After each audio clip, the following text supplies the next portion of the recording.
If my initial reaction to the Micah Parsons trade was that thank God we may have a better chance at stopping the run this year, or at the very least, thank God we have a better chance against the Eagles week 1. We've closed the gap just a little bit, even if it's marginal at best. The gap shrunk. And that should tell you something about Kenny Clark. There's no doubt in my mind that these two keys that we're getting ready to discuss here are absolutely the biggest factors that will determine the outcome of this game.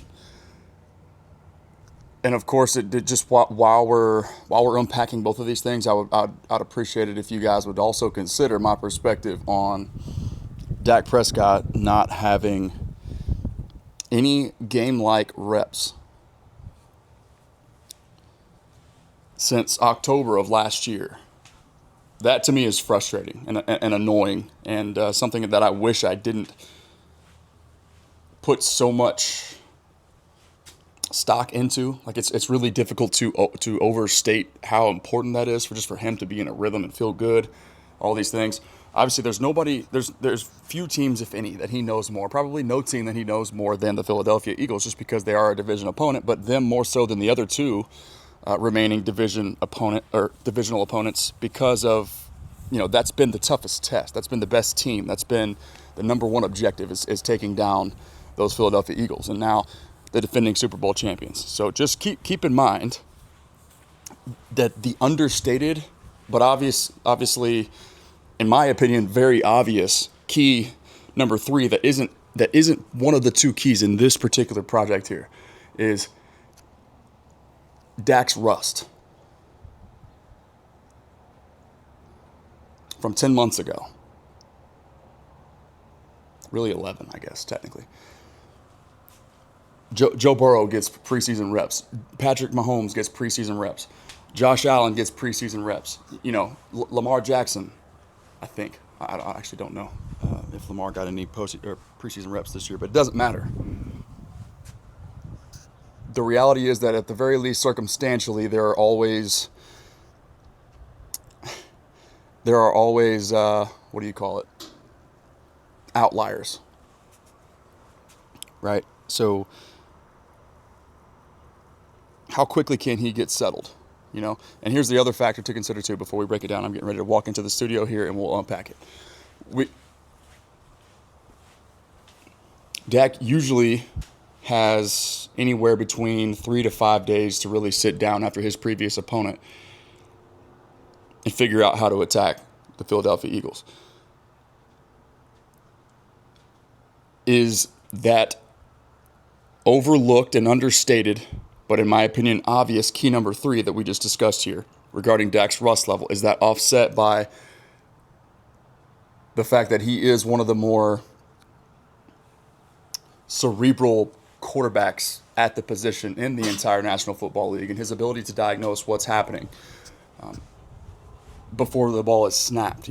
How much of that, given it's not just 5 days to prepare for the Eagles in between matchups like it otherwise is 2 times a year, most of the time, because the Cowboys don't usually open up against them.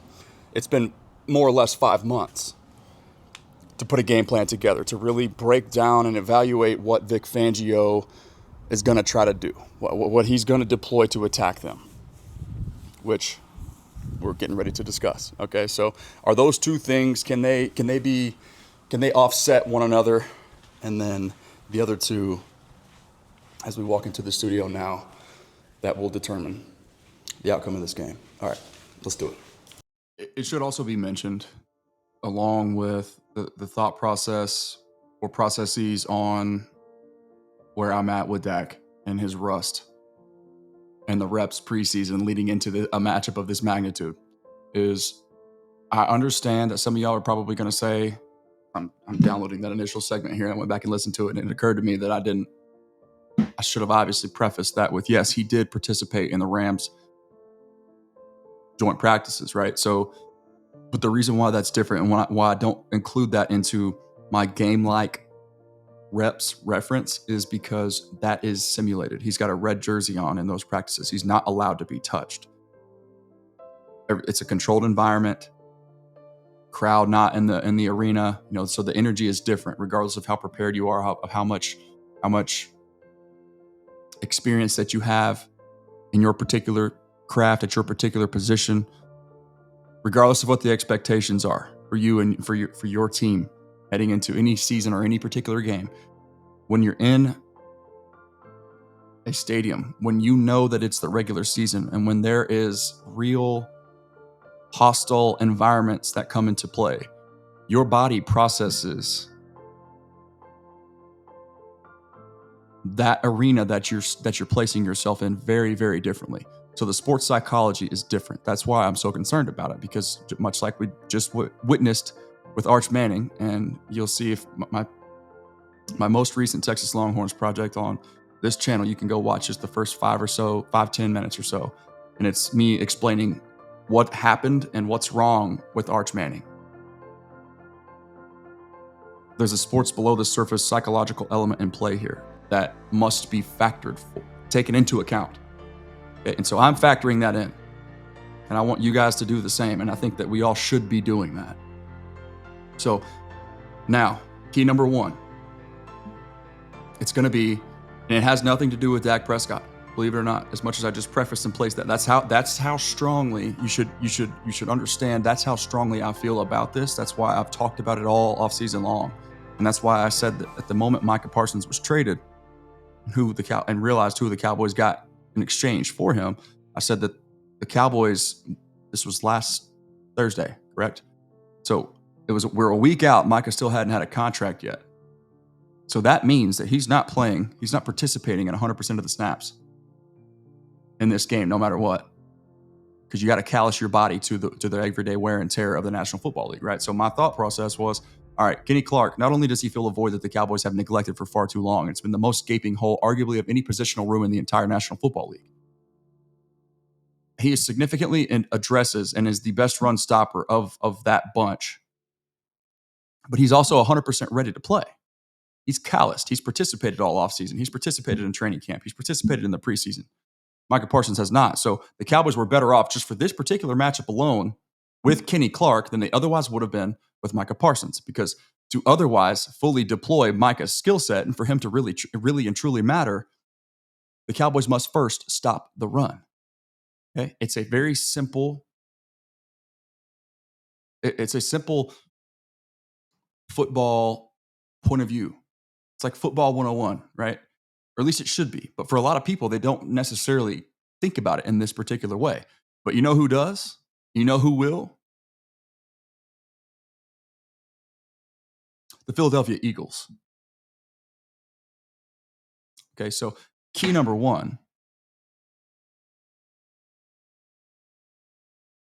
Can the Cowboys' defensive interior, with the newly acquired Kenny Clark alongside Osa Odigizua, maybe slightly ahead of Solomon Thomas, maybe very much ahead of Mozzie Smith. Perion Winfrey's got a back issue. We'll see about his status for the game. He didn't practice today. Jay Toia, how is the 7th round rookie? Is he even active? I think he should be. He's 340 pounds. He's the most different of anybody else on the Cowboys' defensive interior, as far as just a sheer size and what you specialize in perspective. Okay, I think Jay Toia should be active. I don't know if he will be. Is Perion the inactive one because he's hurt? Maybe that's the lowest hanging fruit here. But regardless, in the Cowboys' defensive interior, now that Kenny Clark is in the fold, can they play with a guy that the Eagles themselves will probably admit to you have a lot of question marks about at right guard, Tyler Steen? And then what is the health of left guard, Landon Dickerson?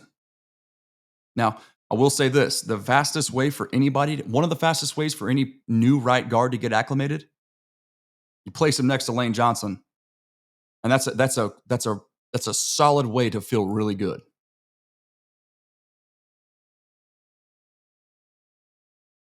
If you're a rookie, you look to your right and you see Lane Johnson standing there next to you. That helps.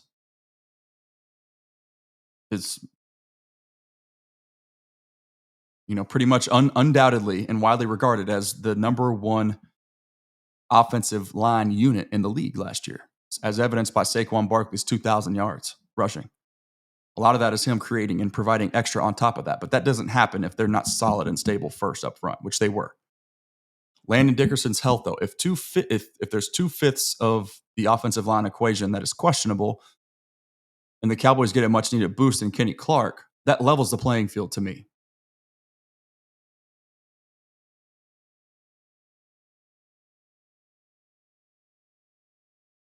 Last Wednesday, I would have agreed with Vegas and said that, yes, absolutely. It makes perfect sense, even for a division matchup, 7.5-point spread, because of what the Eagles do best.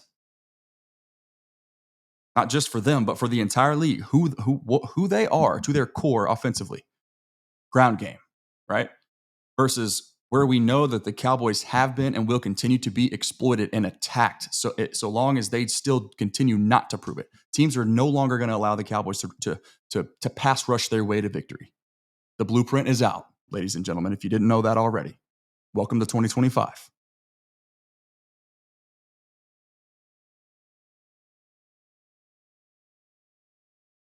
Can Oso Odigizua, Kenny Clark, and company hold up against Cam Jurgens, Landon Dickerson, assuming he plays and participates, and Tyler Steen? And can we clog the middle? Can we limit Saquon Barkley to somewhere in the 4 to 4.5 yards per carry range? Most teams couldn't last year. Can the Cowboys do that? And if and when they do, or even if they don't, and he slips things to the outside, he gets through the first level of defense and is making it to the second and third level, how well can the Cowboys tackle in space alongside that? So all these things kind of play into one key, right? But it's the battle of the trenches. Can the Cowboys hold the point of attack enough up front? And can they tackle in space? And how much of a factor in this matchup as a result of the point of attack is Landon Dickerson and Tyler Steen, left guard and right guard, respectively, for the Philadelphia Eagles? That's key number one for me. Key number two, and it's going to bring me to an article that I wrote about 4 months ago on athlonsports.com for Cowboys Country. And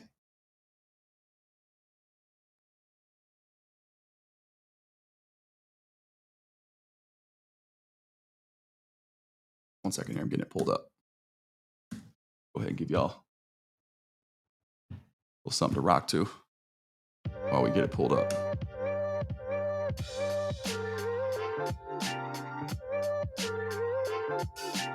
And I wanted to just bring it back to light because it's going to really matter in this game. When you go back and you watch Vic Fangio,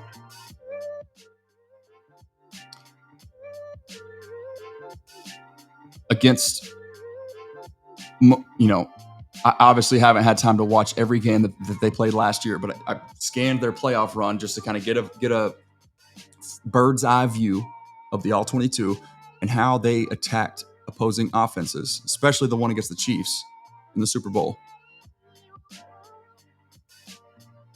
during their run. Okay, late in the season. So what do we know about Vic Fangio?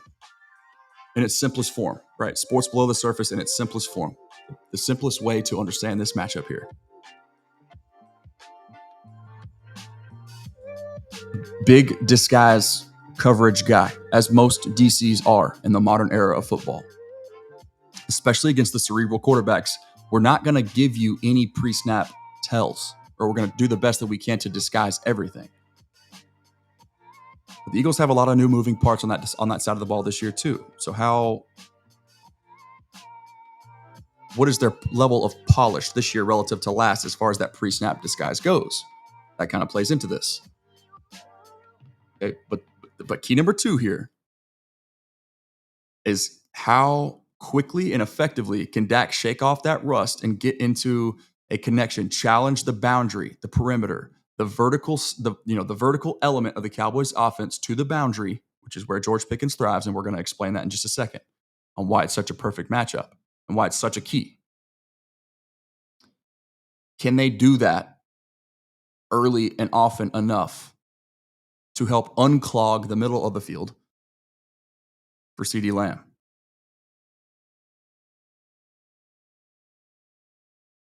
Vic Fangio it's going to be a vision-based approach. It's going to be he wants to play cover 3. That's kind of what he's done. All right. So it's really a single high safety, but they start from a 2 high shell and then they just rotate. You don't necessarily know who that deep middle man is going to be. But also in the same breath, they're going to clog the middle of the field. They're going to have different guys dropping to different zones. They're going to have different guys filling from different spots. Okay. It's like it's a clouded middle of the field, vision-based zone look. So what does crowding the middle of the field do? Why is that relevant? Well, that's because that's the area of the field where CeeDee Lamb operates as often and as well as anybody else in the league. So here is key number 2 in a little bit more depth that should round out this picture here and fully encapsulate exactly what I'm trying to say. Okay. I wrote this back on May 9th for CowboysCountry.com, Athlon Sports. If you were trying to script the perfect wide receiver duo for Dallas, it would probably look a lot like this.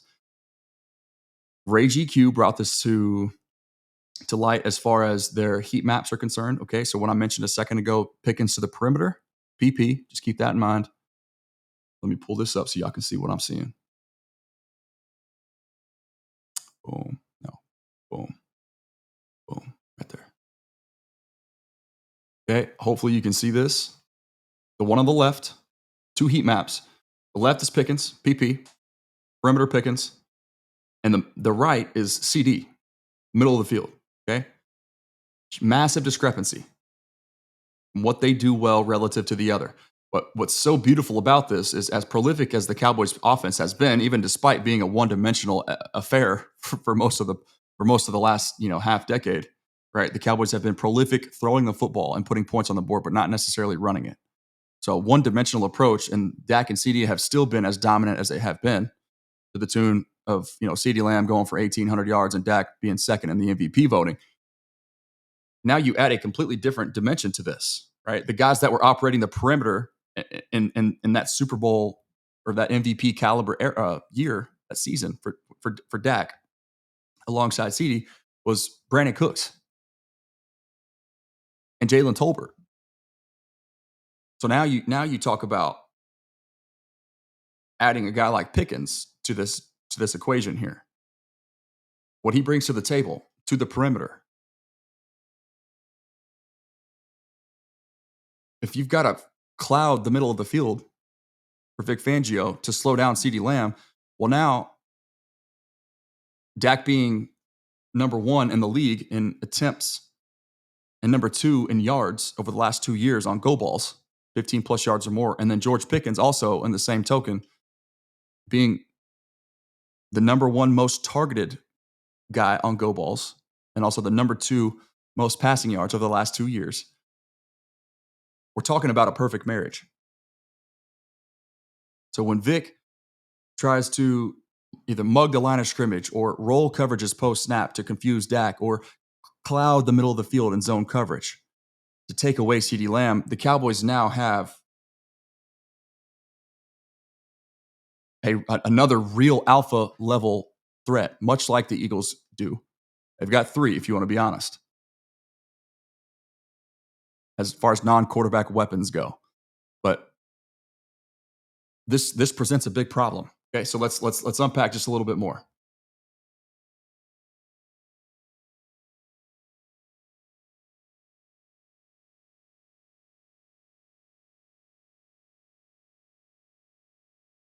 So CeeDee Lamb thrives over the middle, slants, in breakers, crossers, while George Pickens thrives on the outside, go routes, out routes, and hitches.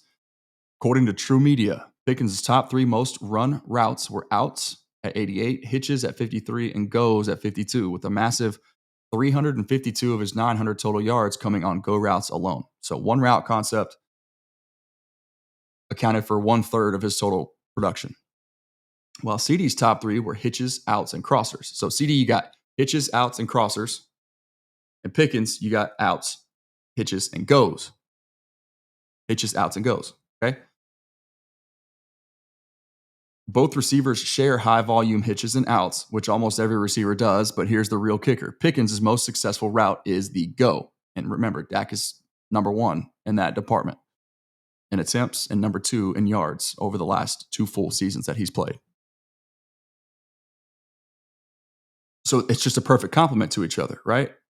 If Pickens' most successful route is the go, while CD's most successful and complementary route is the screen and the crosser, then you have poetry. So it's about a separation of strengths and not just so much of compiling talent. It's about what they do well that complements the other, that frees the other up. That plays into the synchronicity of the three of them, the triple threat of QB1, wide receiver 1, and wide receiver 1B.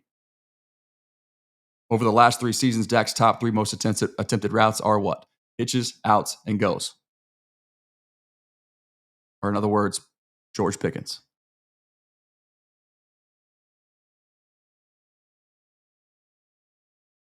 Who's cornerback 2 for the Eagles? Vic Fangio wouldn't say in his presser.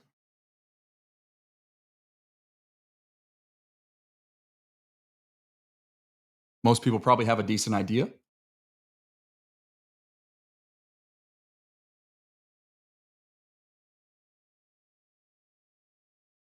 But are we really depending upon Adoree Jackson for 4 quarters opposite Keely Ringo? If that's who you're asking to slow down George Pickens, I think they're asking too much. Okay, so you bracket George to the boundary. You cloud the middle of the field with CeeDee Lamb. Well, guess what? That you only have so many sets of eyes. So then you want to talk about interior pressure or edge pressure. The strength of the Cowboys offense is their interior offensive line, which is strength. The strength is strength on the Cowboys offensive interior. That's where the Eagles D-line dominance is, just because of one person, Jalen Carter. That's a problem.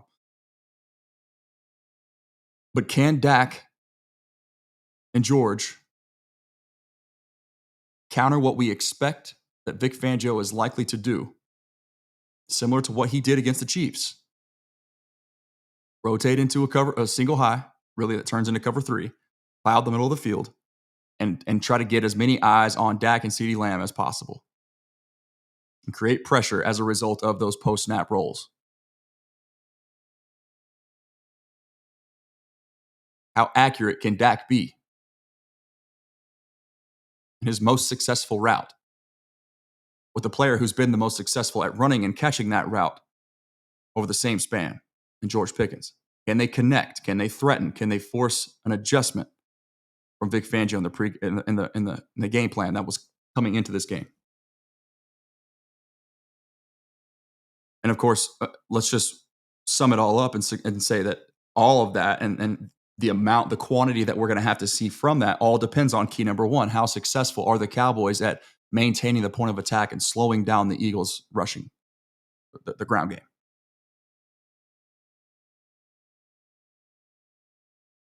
Kenny Clark is a disruptive force in both phases of football, much like Osa Odigizua. Osa less so in the running game. But I don't think it should tell you something.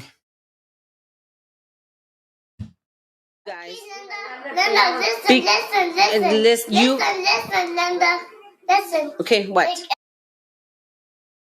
It should tell you what I think of Kenny Clark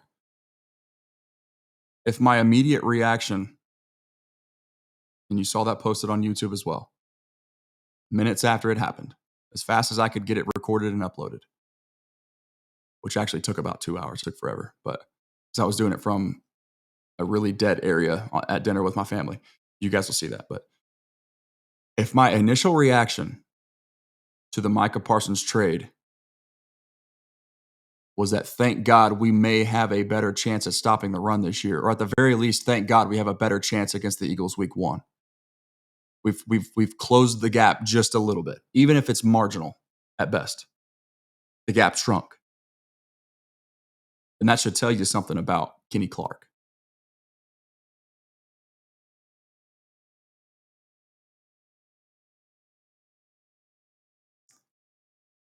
In closing on George Pickens, I didn't anticipate saying this, but I just want to go ahead and do this in case I forget or don't have time otherwise to bring it to YouTube as well. I spoke this morning a few different times, a few different videos on Instagram, Twitter, and TikTok, and YouTube Shorts. George Pickens' agent.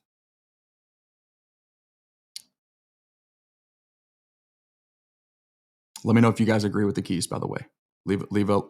Leave me a message in the comments so that I can engage with y'all and kind of see what the pulse is. And also just do me a favor and hit the like button for me so that we can continue to grow this platform. I'd appreciate that. George Pickens' agent, there seemed to be a bit of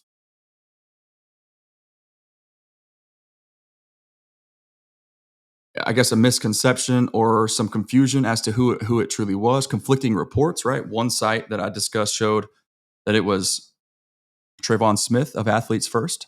That's what Spotrac had listed, which turned out to be correct. Spotrac has never really given me a reason to doubt their information. I use their sources all the time, or them as a resource all the time. So it was Trayvon Smith of Athletes First, but then if you Google the AI overview of who George Pickens' agent is, it suggests that it's David Mulligetta, which is also Micah Parsons' agent, right? So the initial question that I posed was, okay, as a result of getting Deron Bland done, and as a result of everything that transpired with Micah Parsons, their Cowboys are suggesting that they're not tanking. They're trying to win. All these contracts are lining up. Deron Bland, Dak Prescott, CeeDee Lamb, Osa Odighizuwa, Brian Schottenheimer, and the list will continue to grow. Okay, Tyler Smith, Brandon Aubrey, George Pickens likely next after Deron Bland. But how much of a factor would the fact that David Mulligetta was Micah Parsons' agent? They weren't able to really get anything done. How does that play in? How much does that play in, if at all, to getting George Pickens re-signed to allow him to remain in Dallas long term? Would that be a factor at all? But I posed in the initial reaction to the Deron Bland trade that money talks. That I wasn't really ultimately concerned. But then we got confirmation. Okay, so it's not Trayvon Smith. That's George Pickens' agent solely. It's not David Mulligetta. That's George Pickens' agent solely. It turns out both sides who are suggesting one or the other were correct. David Mulligetta, that was brought to my attention from my guy DA on Twitter, and I also reached out to Nix on the matter as well, and he promptly reminded me, excuse me, I'm allergic to birds, that Jerry Jones was asked the question directly by Clarence Hill the day that Micah was traded in the press conference from 4 days ago. So I guess Thursday or whatever it was. I was traveling to Columbus at the time, which is why I missed it. But Jerry was pressed or asked by Clarence Hill, hey, what about David Mulligetta and George Pickens not moving forward? I didn't realize that. So that was a decent sign that it was, in fact, David who was representing George. But the reality is that it's a partnership. It's a tandem effort. And because of DA referring me to First Take, where David Mulligetta was a guest, almost Stephen A. Smith, this morning, he was asked the question about, the same question about Pickens and Mulligetta. And Mulligetta revealed that he, Trayvon Smith, both of Athletes First, are working in tandem with George Pickens as it pertains to keeping Pickens in Dallas long term. So that was cool. That was clarifying. That was good to hear that. But what David went on to say was even more significant, in my opinion. Okay, who's representing George matters less so, especially if we agree that it's that money talks, and that's exactly what David Mulligetta confirmed. No fractured relationship. They're handling this in a mature manner. There's no hard feelings whatsoever. David Mulligetta is the third party here. All he wants to do is negotiate the most amount of money for his clients as possible, and then thereby get himself paid as a result of it. All right, and that's what he said. He and George Pickens, alongside Trayvon Smith of Athletes First, are ready to negotiate with the Cowboys as soon as Jerry Jones and Stephen Jones are. So more context, better visuals on that discussion there at the Lando Show on my Instagram, TikTok, and Twitter, and as well as my YouTube. So if you want to see that, that's where you can find it. But thought that was interesting. Assuming all goes well, if not week 1, but this season, right? People are going to realize what I realized 4 months ago when I wrote that article initially. That George Pickens and CeeDee Lamb together are a very, very, very dangerous combination, especially with competent quarterback play. Quarterback play that will significantly exceed that of anybody that George Pickens has had the pleasure of playing with in his career so far.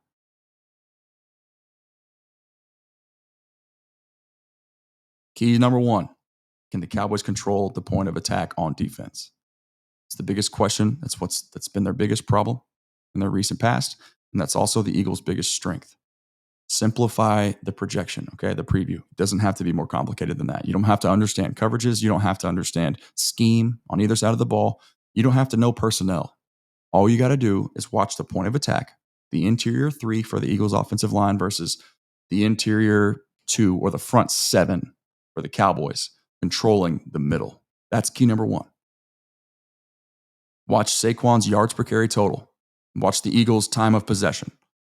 If that time of possession, if they have an 8-minute drive in the first quarter, watch out. It's going to be a long day for Dallas. If Saquon Barkley is averaging north 5 yards per carry in the first half, watch out. It's going to be a long day for Dallas. And the final score will likely look something similar to what Vegas is currently projecting the spread to be, 7.5 points. And it could get much, much worse than that, as we've seen. When teams like the Bills lay the blueprint, 49 carries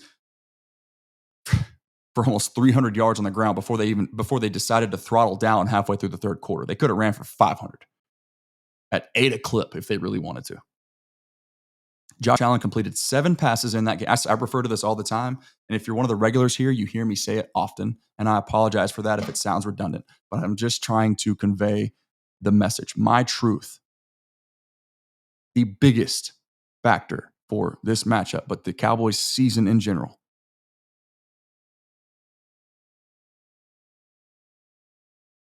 The ever-evolving NFL.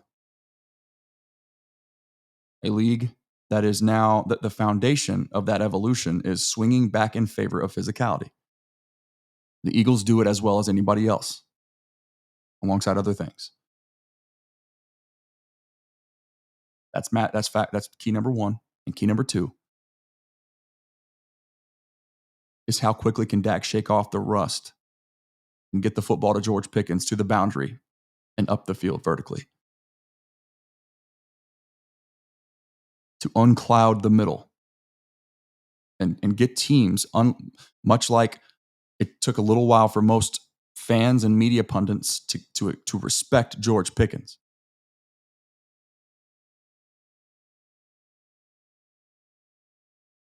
That's how they level the playing field, and that's how they give themselves a chance in this game. 2 biggest things. That's what I'll be watching. I'm sure you have a different opinion. Let me know. And I'd love to hear it. I'd love to see it. Can't wait to watch it all unfold, though. Thank you all for your time today. Continue supporting me. As I mentioned, I'll say it just one more time. Assuming that you guys are all subscribed, most of you that watch this aren't. That's what my analytics is telling me. So maybe I should just remind you to do that and not just like the video. But assuming that you are subscribed right now, totally free to do, by the way, worth every penny. But hit the thumbs up button for me. And that helps us continue to grow. 80,000 and counting across all socials right now. It's just been so much fun. Been so humbled by the recent support and meeting so many of you in person, like in Columbus last week. That was just verification, that confirmation from the good Lord that I'm right where I'm supposed to be. And it's because of you guys that I get to do what I have been called to do. So thank you so much. Remember that prayer changes things, and the war's already won. I'll talk to you guys soon. Say, subscribe to the channel, please. Say, hook 'em horns. Say, go Cowboys. Go Cowboys! Say, woohoo! Say, talk to you soon.